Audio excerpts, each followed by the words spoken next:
Here's today's First Word Daily Devotion. In the 13th year, in the 4th month, on the 5th day of the month, as I was among the exiles by the Kebar Canal, the heavens were opened, and I saw visions of God. Today is November the 11th, and so opens a new book for us. We're in Ezekiel today, Ezekiel chapter 1. In Ezekiel chapter 1 and verse 1, we see Ezekiel's prophetic ministry is carried out in exile. What does this mean? It means that God did not abandon his people while they were in exile. And that becomes particularly important for us as we think about who God is and what he's promised. Remember what we've said, and hopefully we're just not saying this, hopefully it's true. The Bible has an undercurrent, and that undercurrent in the Scriptures is the theme of steadfast love. And this is true, again, for us, displayed before us in Ezekiel chapter 1. Here is Ezekiel. His prophetic ministry is carried out in exile, and God did not abandon his people while they were in exile. In Ezekiel chapter 1 is a very provocative chapter because it details a vision that Ezekiel has, and there's been all types of different interpretations through history, and really the point of our time is not to delight in or even go into some of the interpretive details because it's really, they varied. Some say that this is an airplane. Ezekiel's looking and seeing an airplane here, or a fighter jet. Well, I think that it's a little simpler than that. I think that the vision tells us that God's glory is with the exiles. And so, for example, you have this image of a chariot with wheels and fire, and that lets us know that the wheels in particular let us know that the glory of the Lord is not fixed to one position. And remember, this is especially true.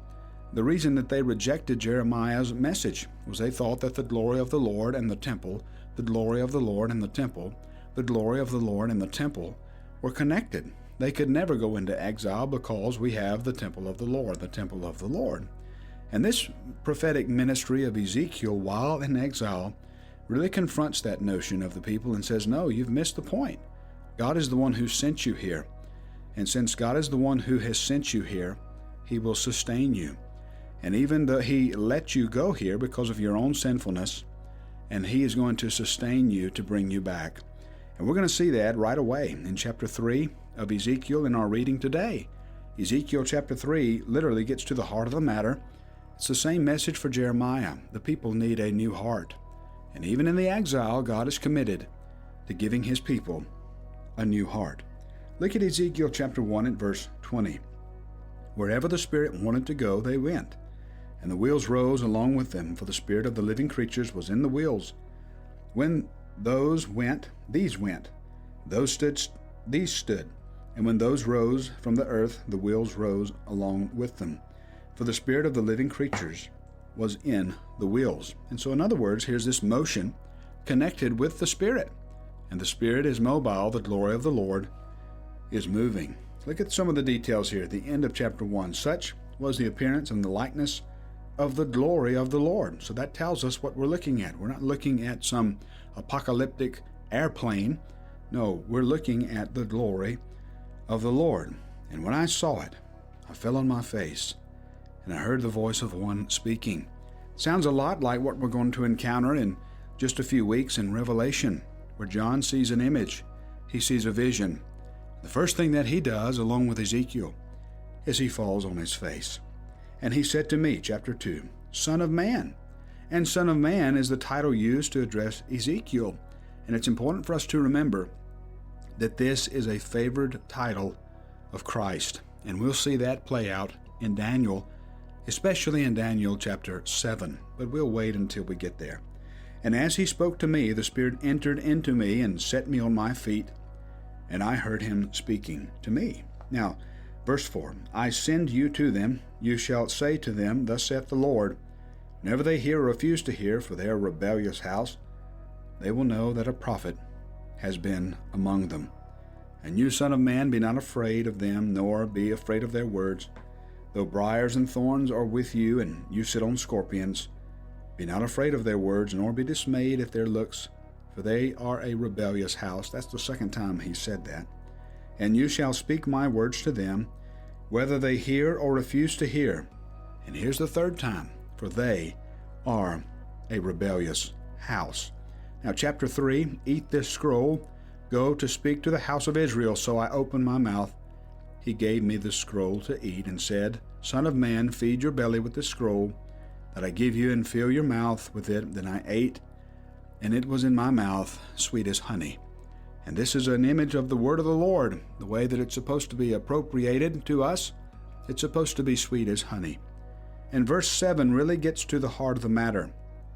But the house of Israel will not be willing to listen to you, for they are not willing to listen to me, because all the house of Israel have a hard forehead and a stubborn heart. Realistically, we are back at Jeremiah. What's wrong with the people? They have a heart that needs to be replaced. They need a new heart. Verse 8, I have made your face as hard as their faces, your forehead as hard as their foreheads.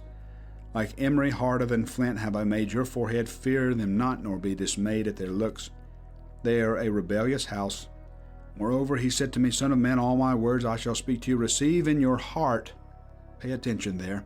Hear with your ears.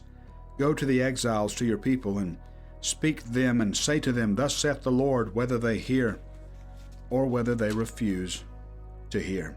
Verse 16 is so important. I have made you a watchman for the house of Israel. Whenever you hear a word from my mouth, you shall give them warning from me. And we have to turn to James chapter 2. This is such an important passage. James chapter 2 at verse 24 is this wonderful phrase where we see that it is not faith alone that saves, but it is a faith that works. And this does not contradict Galatians. This does not contradict Galatians. No, this rounds out and further helps us understand the message of Galatians, and further, Galatians helps us understand the message of James. Because remember, even though Galatians was written by Paul, even though James wrote James, really the Holy Spirit inspired both. And it's his message. Just as God shows no partiality because it's his law, so with his word, it cannot err. There can be no contradiction because it has a single source, even though there may be multiple authors. Look at verse 18. Look at verse 17. Faith by itself, if it does not have works, is dead. But someone will say, You have faith and I have works. And James provocatively says, Show me your faith apart from your works, and I will show you my faith by my works. And then look at verse 19. You believe that there is one God, you do well. Even the demons believe and shudder. And so there's a verse against this so-called easy believism. It's not enough to just say you believe. You can make your mouth say anything. And even beyond that, even the demons believe, but they're not changed. Old preachers used to say, the devil knows more Bible than you do, and he's still the devil. And so it's not just a matter of head knowledge. Listen, it's a matter of heart knowledge. How does what you know motivate who you are? And then here's verse 24. You see that a person is justified by works and not by faith alone. Now don't take that out of context. And the context is not just simply the context of James. It's the context of the whole Bible. And here is how we understand the Bible, again pointing to the heart of the matter, a heart of worship. James uses these Old Testament examples to make the point. It's not enough for us to say one thing and do another. We have to let our heart match our hands. Our hands match our heart. Now let's turn to Psalm 119 again. Let's look at our Hebrew lesson today. Aleph, Beit, Gimel. Today we are at Dalet. My soul clings to the dust. Give me life. How? According to your word. My soul melts away for sorrow. Strengthen me according to your word. And this is why we read the Bible, because we say we need strength, and we confess when we read, our only strength comes from the word.